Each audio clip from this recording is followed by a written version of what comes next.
हनुमान के दर्शन की परंपरा है। अयोध्या एक ऐसी नगरी है, सामान्य नगरी नहीं है। इसने साक्षात परम ब्रह्म का अवतरण देखा है। परम ब्रह्म का अवतरण इसी अयोध्या नगरी में हुआ। राम नगरी बनने का गौरव इसे और विलक्षण बनाता है। भगवान श्री राम अगर अगम, अगोचर और अनंत हैं, तो अयोध्या नगरी का अस्तित्व अनादिकाल से अद्भुत, अलौकिक और अक्षुण्य है। श्री राम नाम ही अयोध्या को संस्कृति के सर्वोच्च शिखर पर बैठाता है। भगवान श्री राम कोटि कोटि जनगण के मन और हृदय में वास करते हैं। प्रधानमंत्री नरेंद्र मोदी पहुंच चुके हैं हनुमानगढ़ी। परंपरा का निर्वहन करते हुए प्रधानमंत्री यहां पर पवनसुत हनुमान के दर्शन करेंगे। सीढ़ियों को चढ़ते हुए भारतीय वेशभूषा में, परंपरागत परिधान में प्रधानमंत्री नरेंद्र मोदी और उत्तर प्रदेश के मुख्यमंत्री योगी आदित्यनाथ इस समय पहुंच चुके हैं भगवान हनुमान के दरबार में। और साथ ही साथ यहां पर आप देख रहे हैं कि हस्त प्रक्षालन कर अपने जूतों को उतारकर हस्त प्रक्षालन कर अब वो परंपरागत तरीके से हनुमान जी के दर्शन के लिए अभिमुख हो रहे हैं। माननीय प्रधानमंत्री महोदय का आगमन हो चुका है हनुमंत लाल के दरबार में और वो अब पूजन अर्चन करेंगे। मुख्यमंत्री उत्तर प्रदेश योगी आदित्यनाथ जी उनके साथ साथ हैं। हनुमान गढ़ी के भीतर प्रवेश करते समय जब आप चलते हैं ये परिक्रमा मार्ग से जिधर से प्रधानमंत्री जी जा रहे हैं, तो हनुमान बाहुक सुंदरकांड, हनुमान चालीसा उत्कीर्ण है संगमरमर के प्रस्तरों पर। और अब जबकि माननीय प्रधानमंत्री जी गर्भगृह के ठीक सामने पहुंच गए हैं और वो पूजन अर्चन परंपरागत ढंग से कर रहे हैं। मनोजवम मारुतुल्य वेगम जितेंद्रियम बुद्धिमताम वरिष्ठम वातात्मजम वानरयूथ मुख्यम श्री राम दूतम शरणम प्रपद्ये। भगवान हनुमान श्री राम भगवान के अनन्यतम भक्त माने जाते हैं। और ये परंपरा है कि अयोध्या धाम में पहुंचने वाला हर व्यक्ति सर्वप्रथम भगवान श्री राम के अनन्यतम भक्त पवनसुत हनुमान के दर्शन करेगा। और उसी परंपरा का निर्वहन कर रहे हैं प्रधानमंत्री नरेंद्र मोदी। इस समय हनुमानगढ़ी में मौजूद हैं, पवनसुत की आरती कर रहे हैं। अपने आप में बहुत ही ऐतिहासिक अवसर।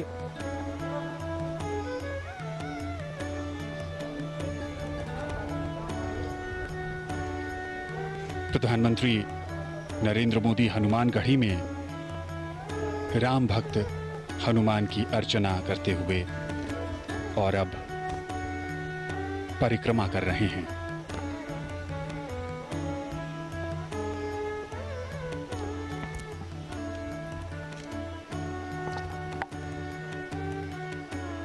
आज एक लंबे इंतजार के बाद वो शुभ मुहूर्त और अब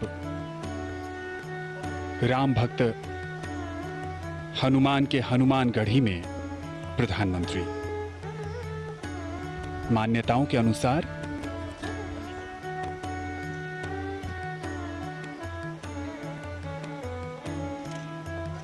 हनुमान जी का राज तिलक यहीं हुआ था। रामदूत अतुलित बलधामा अंजनी पुत्र पवनसुत नामा। भगवान हनुमान पवनसुत कहे जाते हैं और अंजनी पुत्र कहे जाते हैं। और सबसे बड़ी बात जो भगवान हनुमान को रामदूत की जो संज्ञा मिली हुई है वो उन्हें और विशिष्ट और विलक्षण बनाती है। और एक प्रतिबद्धता संपूर्ण विश्व के सामने स्पष्ट रूप से आती है जब खुद भगवान हनुमान ये कहते हैं कि राम काज कीन्हे बिना मोहि कहाँ विश्राम। और आज वही प्रतिबद्धता जो कि कही जाती है कि त्वदीयाय कार्याय बद्धा कटियम, यानी कि मातृभूमि के कार्य के लिए हम प्रतिबद्ध हैं, कटिबद्ध हैं। आज उसी प्रतिबद्धता के परिपूर्ण होने का दिन है। और आज प्रधानमंत्री नरेंद्र मोदी के कर कमलों से भूमि पूजन होगा भगवान श्री राम के जन्म स्थल पर दिव्यतम भव्यतम निर्माण मंदिर के निर्माण के लिए। और वो वही प्रतिबद्धता है भगवान हनुमान की प्रतिबद्धता कि राम काज कीन्हे बिना मोहि कहाँ विश्राम। और ये उसी प्रतिबद्धता का प्रस्फुटन है, ये उसी प्रतिबद्धता का उदाहरण है जो कहा जाता है त्वदीयाय कार्याय बद्धा कटियम। माननीय प्रधानमंत्री महोदय को हनुमानगढ़ी की उस परंपरा के अनुसार वो एक भेंट की गई सिर पर एक मुकुट जिसे उन्होंने धारण किया बहुत ही श्रद्धा के साथ। और वो एक प्रतीक होता है कि जो काज वो मन में लेकर आए थे वो पूर्णता को प्राप्त होगा। आशीर्वाद प्रदान होने की एक सनातन परंपरा का निर्वहन किया गया वहाँ के गद्दी नशीन द्वारा। माननीय प्रधानमंत्री जी ने बहुत ही श्रद्धा के साथ उसे ग्रहण किया। अयोध्या आज पूरी तरह से खुशी से नृत्य कर रही है, वो झूम रही है। आज उसके आराध्य, उनके इष्ट भगवान प्रभु श्री राम का, जो कि रामलला विराजमान के रूप में जन्मभूमि परिसर में विराजते हैं, उनके भव्य भवन का निर्माण होना है। आज भूमि पूजन के साथ कार्यारंभ होना है। उसी कड़ी में माननीय प्रधानमंत्री महोदय ने हनुमानगढ़ी का दर्शन किया और अब वो जन्मभूमि परिसर की तरफ आएंगे। और रहा सवाल अयोध्या का, तो अयोध्या साक्षी बन रही है उस ऐतिहासिक घड़ी के। ये जो इतिहास लिखा जा रहा है उस इतिहास का साक्षात्कार करना अपने आप में एक दिव्यता की अनुभूति है। अयोध्या का जिक्र जब भी किया जाता है उस धार्मिक शहर के साथ श्री राम और सरयू नदी का महत्व भी हमेशा से ही सामने आता है। रामलला, उनके साथ भाई भरत, लक्ष्मण, शत्रुघ्न, साथ में हैं राम भक्त हनुमान, शालिग्राम और प्रधानमंत्री। हनुमानगढ़ी के बाद अब रामलला के दर्शन और पूजन के लिए आएंगे। राम का रामत्व उनकी संघर्षशीलता में है। राम के संघर्ष से साधारण जनता को एक नई शक्ति मिलती है। कभी न हारने वाला मन, विपत्तियां हजार हैं। राम रोते हैं, बिलखते हैं, पर हिम्मत नहीं हारते हैं। सरयू के तट पर पिछले कुछ दिनों से भव्य तैयारी की गई है। दिव्य आरती का आयोजन किया गया। इस पूरे उत्सव को एक मनभावन रूप दिया गया और विहंगम नजारा अपने आराध्य, अपने प्रभु मर्यादा पुरुषोत्तम राम को अनूठे ढंग से समर्पित ये कार्यक्रम और पूरे अयोध्या नगरी को प्रकाश की रोशनी से जगमग किया गया। पिछले 2-3 दिनों से ये अद्भुत नजारा सरयू के तट पर राम की पैड़ी और दीपोत्सव भी मनाया गया। यहाँ पर मान्यताओं के अनुसार रामायण और रामचरितमानस में इस बात का भी जिक्र है कि जब राम 14 वर्ष के बाद वनवास काटकर अयोध्या नगरी लौटे थे तो उस समय अयोध्या वासियों ने दीप जलाकर प्रभु का स्वागत किया था। और अब जब अवसर राम मंदिर के निर्माण शिलान्यास का है, भूमि पूजन का है, तो एक बार फिर प्रभु श्री राम की जन्मस्थली अयोध्या ने उन्हें दीपोत्सव के सहारे याद किया, स्वागत किया और उनसे प्रार्थना भी की कि उनकी कृपा से ही ये भव्य और दिव्य आयोजन अपनी संपूर्णता को प्राप्त कर सकता है।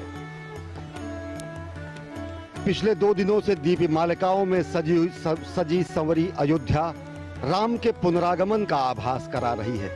राम का पुनरागमन अयोध्या में इस मायने में हो रहा है कि भगवान श्री राम का अयोध्या में ही वनवास समाप्त हो रहा है। सरयू तट पर असंख्य दीपों से, जगमगाहट से भगवान श्री राम के पुनरागमन का आभास देश और दुनिया ने किया। भगवान श्री राम यहाँ के रोम रोम में विराजते हैं और अब जब वो क्षण आया है जिसका युगों युगों से लोगों को इंतजार था, तो संपूर्ण अयोध्या अपने संपूर्ण यौवन रूप में, अब अयोध्या के वैराग्य में अब सौभाग्य का उदय हुआ है और संपूर्ण सजी संवरी यौवन रूप में अयोध्या इस युगांतकारी क्षण के साक्षात के लिए तैयार है। सरयू की महिमा भी समूचे अयोध्या को और पावन बनाती है। गंगा से भी ज्यादा पवित्र और महात्म सरयू का माना जाता है। भगीरथ ने खुद अपने पुरखों के उद्धार के लिए अगर गंगा को लाया, तो साक्षात यहाँ पर ईश्वर ने सरयू को प्रकट किया था। ये तस्वीरें आप देख रहे हैं सभा मंडप का, जहाँ पर विशिष्ट आमंत्रित गणमान्य महानुभाव यहाँ पर मौजूद हैं। तस्वीरों में आप अनेक लोगों को आप पहचान सकते हैं और साथ ही साथ यह दृश्य है गर्भगृह का, जहाँ पर प्रधानमंत्री नरेंद्र मोदी देश के विद्वत, काशी विद्वत परिषद और लब्ध प्रतिष्ठित कर्मकांड विशेषज्ञों की मौजूदगी में अभिजीत मुहूर्त में भूमि पूजन करेंगे। ये वही आसन है, ये वही क्षण है, ये वही स्थान है, ये वही गर्भगृह है जहां पर प्रधानमंत्री नरेंद्र मोदी भूमि पूजन करेंगे और दिव्यतम भव्यतम मंदिर के निर्माण का कार्यारंभ होगा।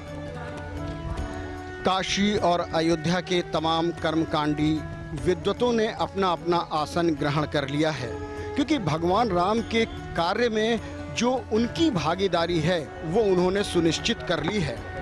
क्योंकि मर्यादा पुरुषोत्तम भगवान राम एक ऐसी अद्भुत मर्यादा है जिनका पालन किया जाता है। राम हमारे समाज के लिए एक आचरण है जिन्हें हम अपने स्वभाव में ढालते हैं। राम एक जीवन शैली है जिसे हम प्रतिदिन जीते हैं और जीने की प्रक्रिया में हम सुख और आनंद पाते हैं। कष्टों, दुखों, विपत्तियों, आपत्तियों में किस तरह से धैर्य धारण करना है, ये हमें प्रभु श्री राम सिखाते हैं। सीमित संसाधनों से अजेय पराक्रमी को भी परास्त करने की कला हमारे राम जी ही हमें सिखाते हैं। और इसीलिए राम किसी देश, काल, जाति, धर्म या पंथ से बंधे नहीं हैं। पूरे विश्व में राम को एक आदर्श, एक मर्यादा और एक आचरण के रूप में पूजा जाता है।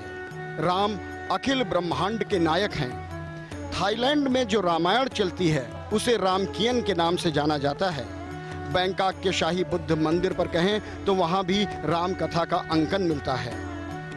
इंडोनेशिया में राम को राष्ट्रीय पुरुष माना गया है और रामायण को वहां के लोग अपनी सांस्कृतिक धरोहर कहते हैं।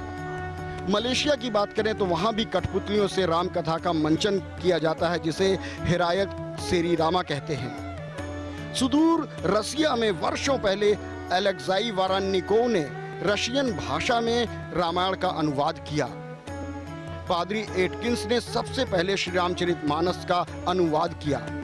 तात्पर्य ये कि राम किसी एक परिधि में बंधने वाले नहीं हैं, क्योंकि वो व्यक्ति नहीं हैं, वो एक आदर्श हैं, वो मानव जीवन जीने की शैली हैं। और इस बीच एक बार फिर मुख्यमंत्री महोदय आगवानी के लिए उपस्थित हो गए हैं माननीय प्रधानमंत्री महोदय के, और वो अपने काफिले के साथ यहाँ पर उपस्थित हुए हैं। उनकी आगवानी करते हुए गणमान्य लोग, अब माननीय प्रधानमंत्री का आगमन हो चुका है उस घड़ी की तरफ जहां